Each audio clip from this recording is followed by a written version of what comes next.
교리교실 공부하면서 성경론은 이제 다 공부를 했고요. 오늘부터 신론에 대해서 공부하도록 하겠습니다.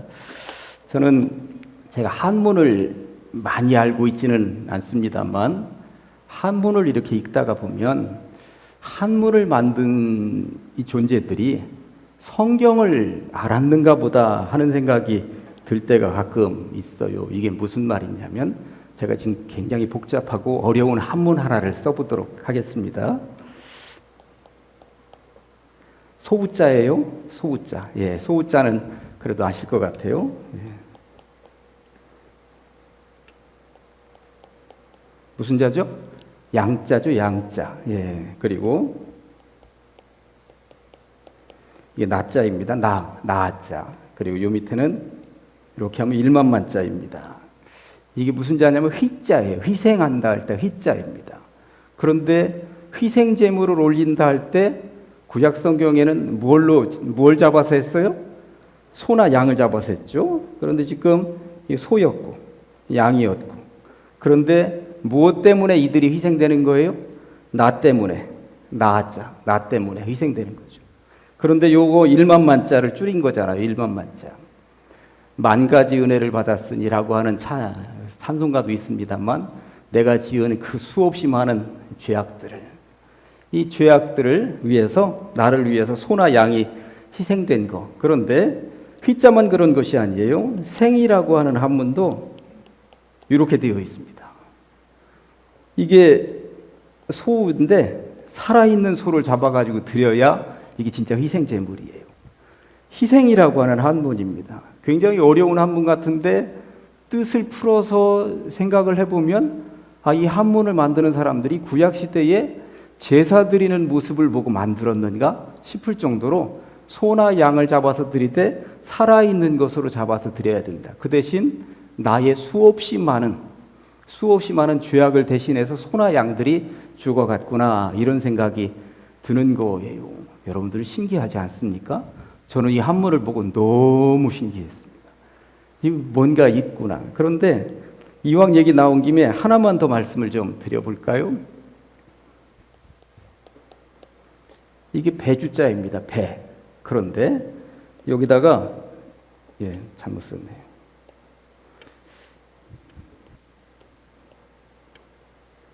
여덟 팔자, 입구자. 이게 배선자입니다. 배선자. 그 노아의 방주에 몇 명이 들어갔어요? 8명 들어갔습니다. 8명의 사람이 배로 들어간 것이 이게 배선자예요. 배선자.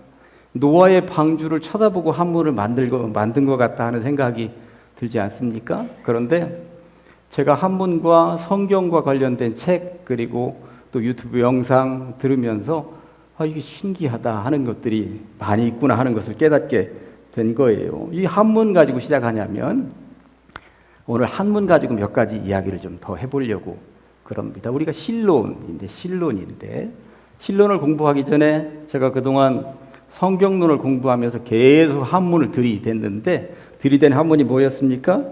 계시라고 하는 한문이었습니다. 계시라고 하는 한문이었는데, 이 계자는 연다 하는 계자였고 시자는 본다 하는 시자였습니다. 열어서 보여준다. 하나님께서 그동안 감추어져 있던 것을 열어서 보여준다. 이게 계시다. 열어서 보여준 것, 이것이 특별히 오늘날 이 시대에 우리가 가지고 있는 이 성경책이 계시의 아주 대표다. 이런 이야기를 여러분들에게 말씀을 드렸어요. 그런데 이 시라고 하는 한문, 이 한문이 아주 독특한 한문입니다. 이 시라고 하는 한문만 들어가면 하나님과 관련된 한문들이 전부 다 집합되어져 있는 것을 알 수가 있어요. 우리가 신론이라고 할 때 신신자잖아요. 그런데 요게 들어가 있어요. 요게 들어가 있습니다. 이게 들어가 있습니다. 왜 이게 들어가 있냐면 이거는 원래 이게 제단이에요. 제단 위에 제물이 놓여 있는 형태예요. 그래서 그 한문을 처음 만들 때 제단 위에 제물이 놓여 있으면 이 제물을 누가 보냐면 신이 보는 거예요. 위에 계신 신이, 하나님이 볼 수 있도록 제단 위에다가 제물을 올려놓은 형태. 그래서 신과 관련된 한문에는 전부 다 이 볼시자가 들어 있습니다. 몇 가지 더 예를 들어 볼까요? 우리가 빈다 하는, 축복한다 할 때 이게 축입니다. 축. 빈다 하는 거잖아요. 누구에게 비는 거예요? 위에서 하나님께서 내려다보시는데 신께 비는 거예요. 이게 축이에요. 축. 그러면 종교라고 하는 말을 써올 때 이렇게 되어 있습니다. 여기도 볼시자가 들어있잖아요. 그리고 이거가 들어간 것은 하늘이라고 하는 뜻이에요. 하늘. 하늘. 하늘에서 내려다보는 거예요. 지금 사람들이 모여가지고 뭔가 행위를 할 때에 이게 하나님께 뭔가 드리고 하늘에서는 내려다보고, 이게 종교예요. 이게 종교. 그러고 보니까 볼시자가 들어있는 한문은 전부 다 신과 관련되어 있는 것이구나 라고 하는 것을 알 수 있는데, 몇 가지만 더 보실까요? 아까 이제 축이라고 하는 한문 보셨는데, 축과 같이 붙어 다니는 한 글자를 우리 기독교인들이 굉장히 좋아하죠. 축, 복. 복자에도 보니까 볼시자가, 복자에도 보니까 이 볼시자가 여기 딱 붙어 있네요. 그러니까 이 복이라고 하는 것은 하나님과 관련된 거예요. 하나님이 내려주셔야만 복을 받아도 받는 것이지 하나님과 관련 없이는 복을 받을 수가 없는 거예요. 그런데 이 복이라고 하는 한문도 하나하나 제가 이렇게 해석을 좀 해드려보면, 이 밭전자잖아요. 밭전자. 밭에, 이건 입구자인데 입으로 들어가는, 밭에서 입으로 들어가는 것들이 높이 높이 쌓여 있는 모습이에요. 밭에 사람 입으로 들어가는 것이 높이 높이 쌓여 있으면 풍년 들었다는 이야기예요. 풍년 들었다는 이야기예요. 그러면 이 제단 위에 신 앞에 쌓는 것도 더 드릴 수 있어요. 아무래도 수익이 많으면 감사 예물도 11조도 더 드릴 수 있는 거잖아요. 이게 복이라고 하는 거예요. 이게 복이라고 하는 한문이에요. 저는 이 한문을 보면서 이게 성경과 연결된 것들이 너무 많다 하는 생각이 드는 거예요. 그런데 그럼 밭에 곡식이 높이 높이 쌓여 있고 신께 드리는 것도 많고 그러면 복이라면, 저는 이제 옛날에 복지기관에서 기관장을 했습니다만, 복지할 때 지라고 하는 한문도 보면 이렇게 되어 있습니다. 복지. 복지라고 할 때 이것도 보니까 이게 들어있네. 복지에도. 그런데 여러분들, 요거는 무슨 자예요? 그친다 하는 지자예요. 그친다 하는 지자. 그러니까 복지라고 하는 이 한문 속에는 밭에 곡식이 높이 높이 쌓여 있어서 신께도 드릴 것이 많은 그 풍년 들은 모습이지만, 지라고 하는 한문에는 그러나 어느 정도 선에서 욕망을 그치는 것, 한없이 쌓아 올리는 게 행복이 아니에요. 어느 정도 선에서 욕망을 그치는 것, 적당한 것, 이게 복이구나, 행복이구나 라고 하는 것이 여기 지금 들어있는 거예요. 그러고 보니까 종교, 신과 관련된 하늘에서 내려보는 그분께 뭔가 기도하죠. 우리는 기도합니다. 기도해서 우리는 복을 받아 누리기도 하고, 그리고 어느 정도 선에서 욕망을 그치면서 하나님 여기까지 감사합니다, 더 이상 욕심내지 않겠습니다 하는 모습들도 하는데, 그런 주축이 되시는 신에 대해서 오늘 이제 공부하는 신론 시간이다라고 하는 이야기 하려고 합니다. 그렇다면 기독교에서 얘기하는 이 신은 누구예요? 당연히 하나님이시죠. 오늘은 하나님 이야기를 지금부터 풀어가 보도록 하겠습니다. 밖에 나가서 하나님이 어떤 분인지 설명을 할 수 있어야 되는데, 내가 하나님을 믿고 있기는 하지만 하나님을 설명해내지 못해요. 하나님이 어떤 분이다, 하나님은 어떤 성품을 가지고 있으시고, 하나님은 나에게 어떻게 임재하고 내가 어떻게 기도해야 응답을 받고, 하나님에 대해서 잘 모르는구나. 수십 년 교회 다녔어도 하나님을 설명할 수 없구나.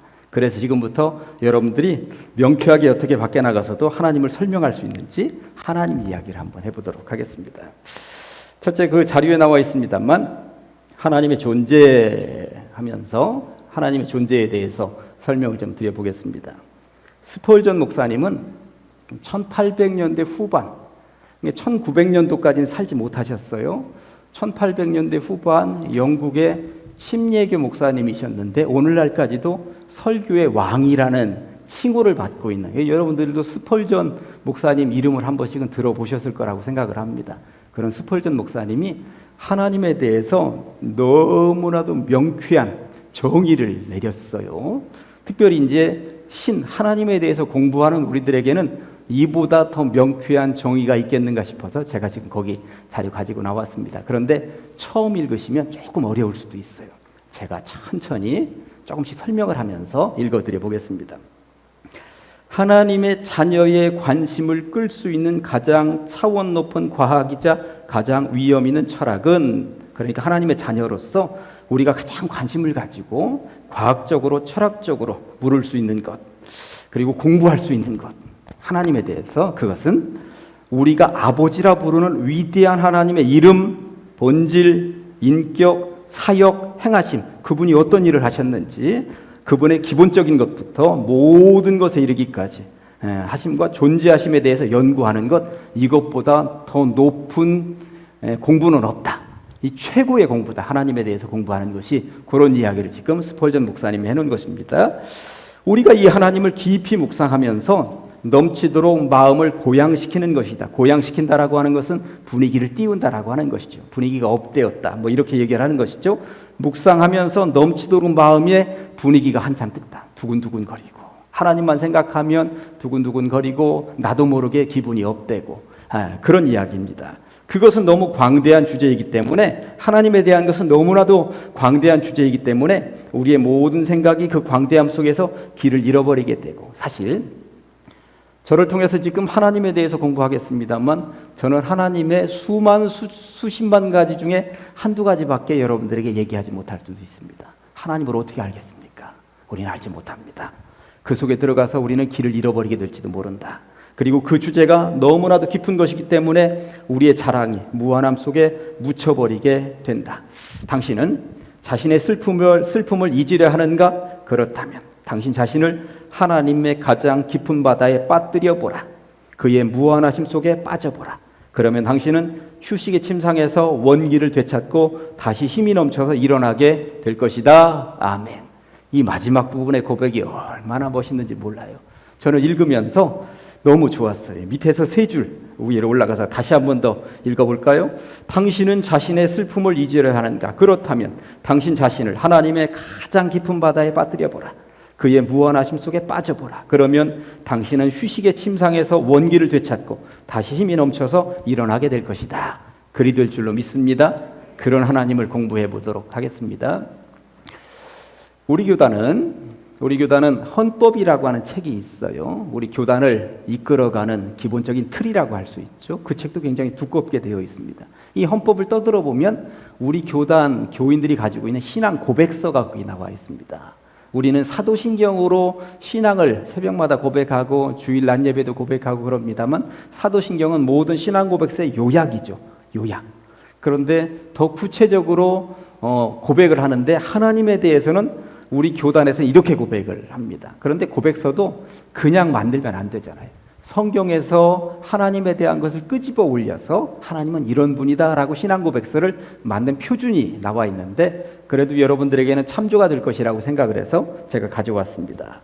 제가 천천히 읽어봅니다. 우리는 스스로 계시며 사랑이시고 홀로 한 분이신 하나님을 믿습니다.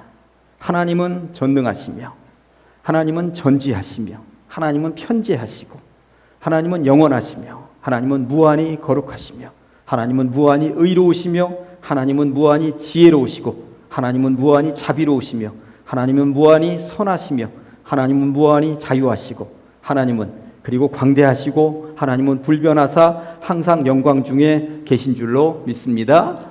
우리 교단은 이런 고백을, 성경 구절에서 하나님에 대한 것을 다 요약 정리해서 하나님은 이런 분이다, 거의 명제를 내려놓은 거죠. 여러분들은 이 하나님보다 더 다른 의미를 담아서 여기다가 기록할 수도 있을 것입니다만, 그러나 성경 구절에서 따온 것은 이거다라고 하는 것을 기본적으로는 알고 계시면 좋겠습니다.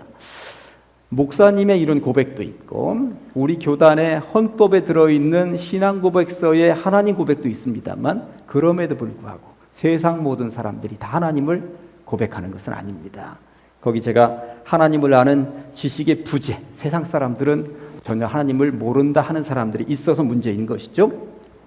피조물인 사람에게 하나님을 알만한 내적 감각을 하나님은 태초에 주셨습니다. 하나님은 주셨어요. 로마서 1장 19절에 보니까 이렇게 되어 있어요. 이는 하나님을 알만한 것이 그들 속에 보임이라. 하나님께서 이를 그들에게 보이셨느니라. 내가 살아있다, 내가 역사한다 라고 하는 것을 사람들에게 보여주시는데, 문제는 고린도전서 1장 21절 말씀처럼 하나님을 알 때 하나님을 영화롭게도 아니하며 감사하지도 아니하고 오히려 그 생각이 허망하여지며 미련한 마음이 어두워졌나니 제대로 깨닫지를 못하는 것이죠. 하나님이 살아계시구나, 역사하시는구나 하는 것을 제대로 깨닫지 못하는 인류, 그런 인류. 그러다가 어떤 인류들은 로마서 1장 25절처럼 그들이 하나님의 진리를 거짓 것으로 바꾸어 피조물을 조물주보다 더 경배하고 하나님보다 사람을 더 높은 경지에다 올려놓고 바벨탑을 쌓는 사람들이 생겨나기 시작을 했습니다. 그런 이들을 일컬어서 시편 14편 1절에 보니까 어리석은 자는 그의 마음에 이르기를 하나님이 없다 하도다. 죄라고 하는 말이 있습니다. 우리는 죄인이라고 이야기들을 합니다. 다 죄인이라고 그럽니다. 그런데 물으면, 목사님 저는 살인도 안 했고 간음도 안 했고 도적질도 안 했고 누구 것을 억지로 빼앗은 것도 없는데 제가 왜 죄인입니까? 라고 물으면 저 시편 14편 1절에 근거해서 하나님이 없다 하는 사람들이 죄인이라고 하는 것입니다. 그러니까 기독교적인 죄는 하나님이 없다 하는 것, 하나님 없이도 나는 살 수 있다고 하는 것, 이게 죄라고 하는 것입니다. 기독교에서 정의하는 죄는 그렇습니다. 그러고 보니까 하나님의 부재에 대해서 전혀 거리낌 없이 살아가는 사람들이 죄인이라고 하는 것입니다. 목사님이 아무리 주장을 하고, 그리고 우리 교단의 신앙고백서에서 주장한다 하더라도 나는 하나님이 없다 그러는 사람들 어떻게 하겠습니까? 그들을 위하여서 우리가 해야 되는 역할이 있을 것이다 하는 생각을 가지면서 이제부터는 하나님의 존재와 관련된 다양한 이론들에 대해서 잠깐 이야기를 해보도록 하겠습니다. 신이 없다 하는 사람들이 있어요. 무신론이죠, 무신론. 신이 없다 하는데 어쩌겠습니까만은 다양한 종교가 있습니다만, 아까 이렇게 종자 써가지고 하나님께 보이고 하나님 내려다 쳐다보면서 쌍방 교류가 왔다 갔다 하는 게 이제 종교의 특성 아니겠습니까? 그런데 무신론은 사실 종교라고 할 수가 없어요. 왜냐하면 신이 존재하자면 종교라고 할 수 없습니다.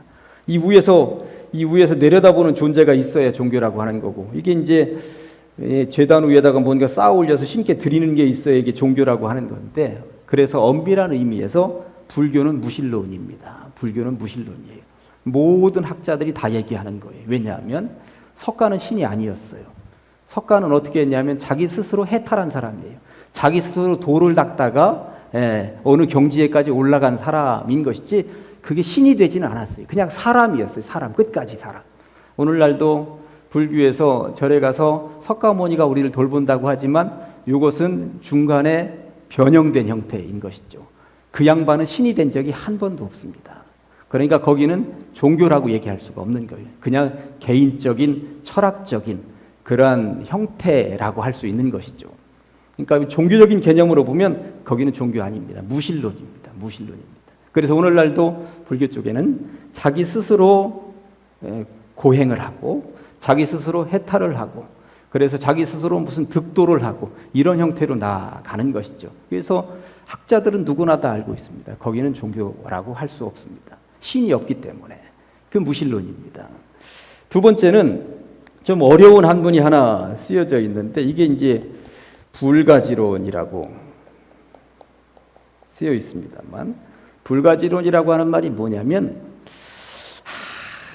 하나님의 존재를 알 수는 없고 그렇다고 신이 없다고 얘기할 수도 없고, 요거입니다.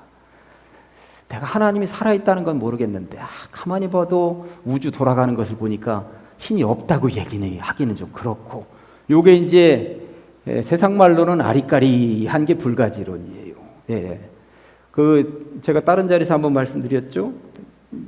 친구 부모님들 아프시다고 그래서 병원 가면 교회 고등학교 때까지 다니다가 세상 나가서 한 번도 다닌 적이 없는 친구가 저한테 꼭 기도해달라고, 기도는 해달라고 얘기를 합니다. 자기는 무신론이에요. 안 믿어. 그런데 저 친구가 기도하면 어머니한테 무슨 효험이 있을 것 같기는 해. 불가지론입니다. 그러니까 아예 거부하자니 찜찜하고 믿자니 아직 믿어지지는 않고, 이게 불가지론입니다. 세 번째는 다실론입니다. 불가지론에 대해서 한마디만 더 말씀을 드려볼까요? 공자가 써놓았다라고 하는 논어에 보면 그 자로라고 하는 이 제자가 공자에게 묻죠. 스승님, 제가 감히 죽음에 대해서 여쭈어 보겠습니다. 그랬더니 공자가 남겼다는 유명한 이야기가 하나 있잖아요. 아직 삶도 인생도 제대로 모르는데 내가 어찌 죽음을 알겠느냐라고 하는 이야기. 그 말을 했다라고 하는 것입니다. 거의 불가지론 쪽에 가까운 거예요. 아예 거부하지는 않았어요. 죽음 이후의 세상에 대해서 거부하지는 않았어요. 그러나 난 모르겠다는 거예요. 불가지론 형태입니다. 다실론, 마늘 따자가 쓰여져 있죠. 신이 많다는 거예요. 인도는 힌두교를 믿고 있는데 인도의 신수를 세어봤더니 3억 3천만 개라고 그럽니다. 엄청나죠. 인도의 힌두교인데 3억 3천만 개의 신이 인도 안에 버글버글 거리면서 있다는 거예요. 세보았더니 신이 많은 거, 이게 다실론입니다.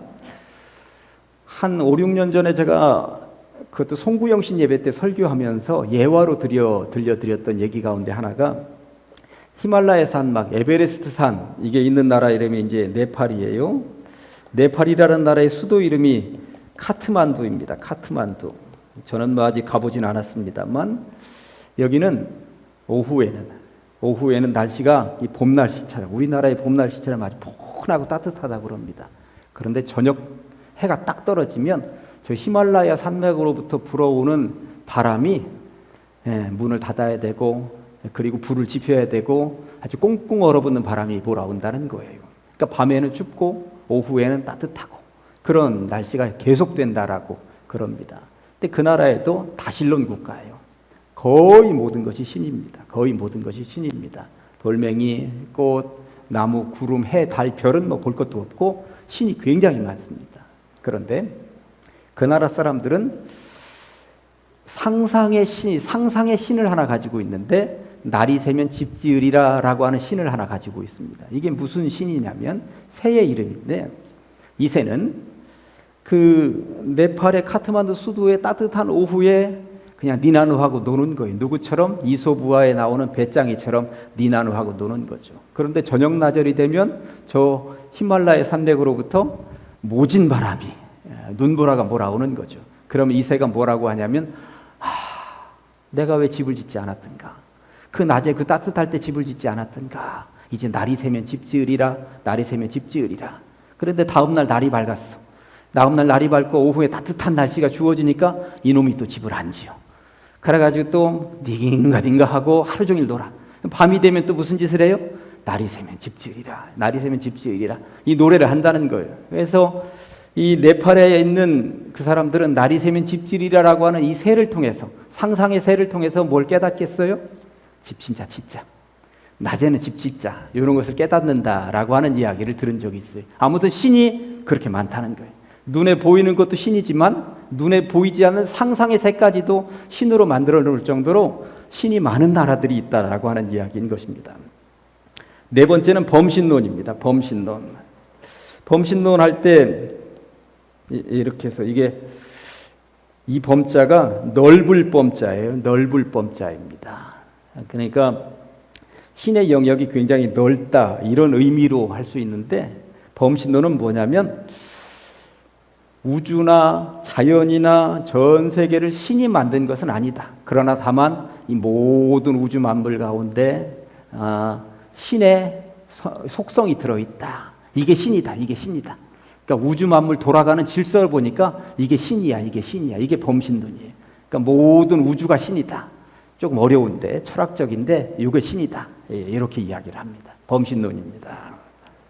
다섯 번째 이신론. 이신론이면 신이 둘인가 얘기할 수 있습니다만 이자가 이게 두 이자가 아니에요 지금. 두 이자가 아닙니다. 무슨 이론한다 할 때 그런 이자잖아요. 이신론은 뭐냐면 하나님이 창조는 했어. 그런데 하나님은 멀찍이 그냥 쳐다볼 뿐이지 하나도 개입하지 않아. 그냥 싸우든 말든 죽든 살든 전혀 개입하지 않아. 그냥 하나님이 창조만 해놓고 그냥 가만히 내버려 둔다라고 하는 신론이 이신론이에요. 이신론. 멀찍이 바라보고 전혀 개입하지 않는 신. 이런 신론을 믿는 사람들도 있습니다. 그러니까 이런 신론을 믿는 사람들은 하나님이 창조, 누군가가 이것을 만들지는 않았을까? 이런 생각들을 가지고 있는 거죠. 이런 생각들을. 그런데 신은 전혀 개입하지 않으니까 싸움도 일어나고 전쟁도 일어나고, 평화의 신이 개입한다면 이런 전쟁이 일어나겠어? 이런 생각을 가지고 있는 거예요. 여섯 번째, 일신론입니다. 일신론. 신이 하나다라고 하는 이야기인 것이죠.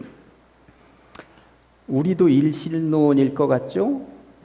그런데 조금은 맞고 아닙니다.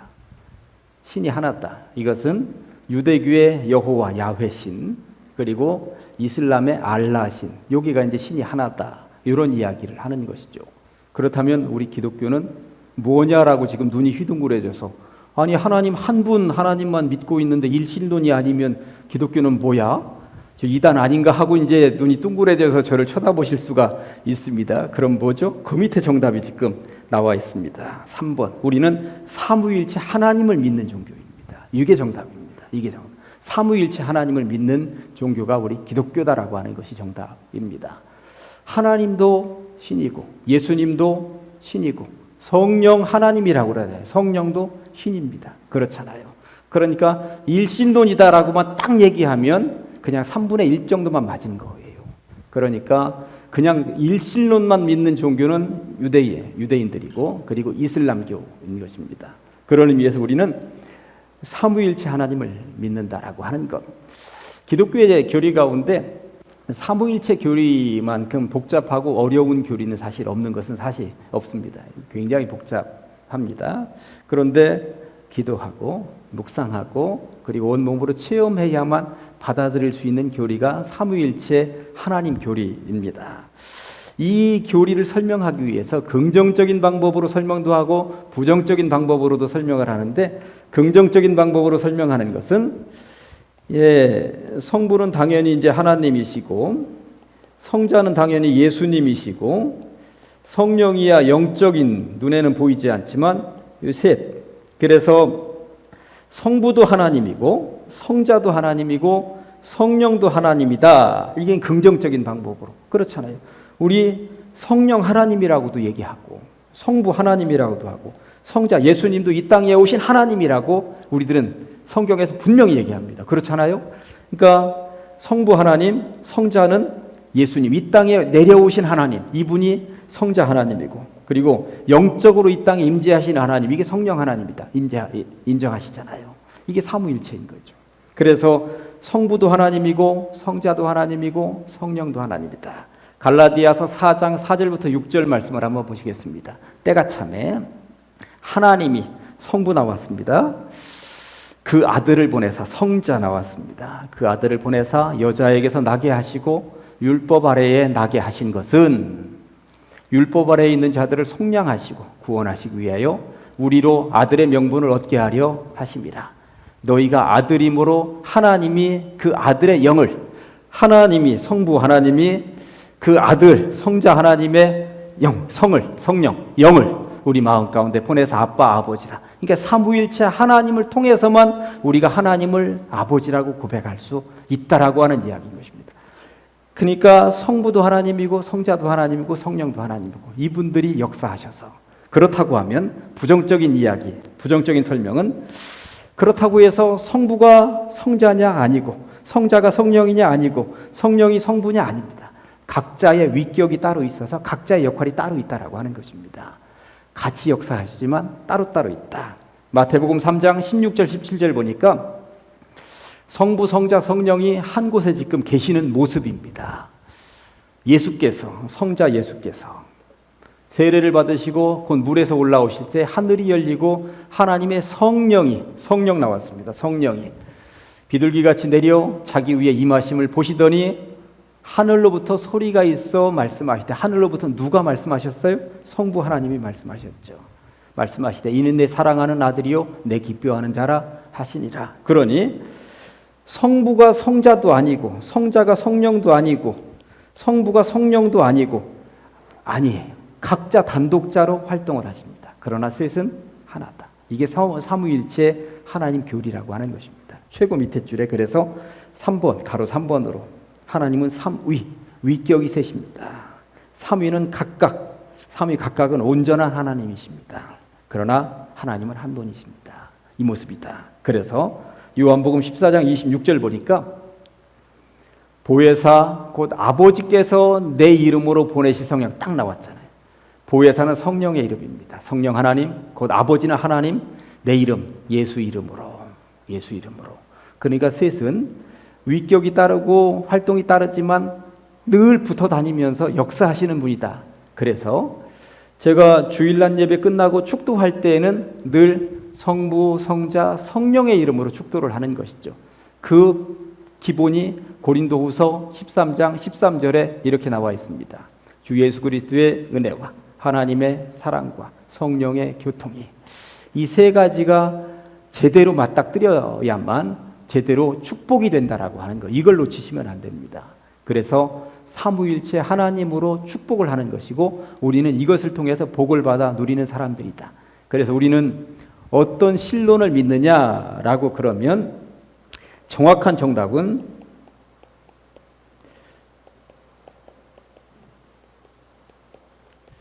삼위일체 신론을 믿습니다라고 하는 것이, 일신론입니다라고 하면 그건 부족합니다. 그것만 가지고는 우리는 삼위일체 신론을 믿습니다.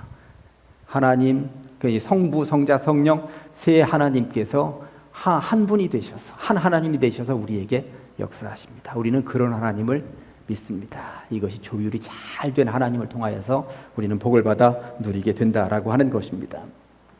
신론에 대해서 오늘 맛배기로 이렇게 시작을 하면서 더 하나님은 어떤 속성을 가지고 계신지, 하나님을 어떻게 임재하시는지, 하나님을 우리가 어떻게 체험할 수 있는지 계속 공부하면서 하나님에 대해서 배워가고 알아가보고 체험해 보도록 하시겠습니다.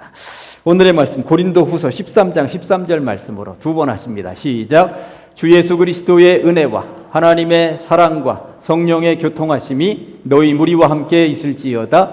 주 예수 그리스도의 은혜와 하나님의 사랑과 성령의 교통하심이 너희 무리와 함께 있을지어다. 아멘. 기도하십니다. 하나님 아버지 감사합니다. 하나님께서 이 밤에 우리를 불러 주시옵시고 교리교실, 특별히 오늘 첫 시간 신론을 배우게 하시니 감사합니다. 하나님을 알고 하나님을 믿고 여기까지 왔습니다만 어딘가에서 하나님을 설명하기에는 때로 너무 부족합니다. 제대로 배우고 익히게 하여 주시옵시고 하나님의 전달자들 다 되게 하여 주시옵소서. 예수님의 이름으로 기도합니다. 아멘.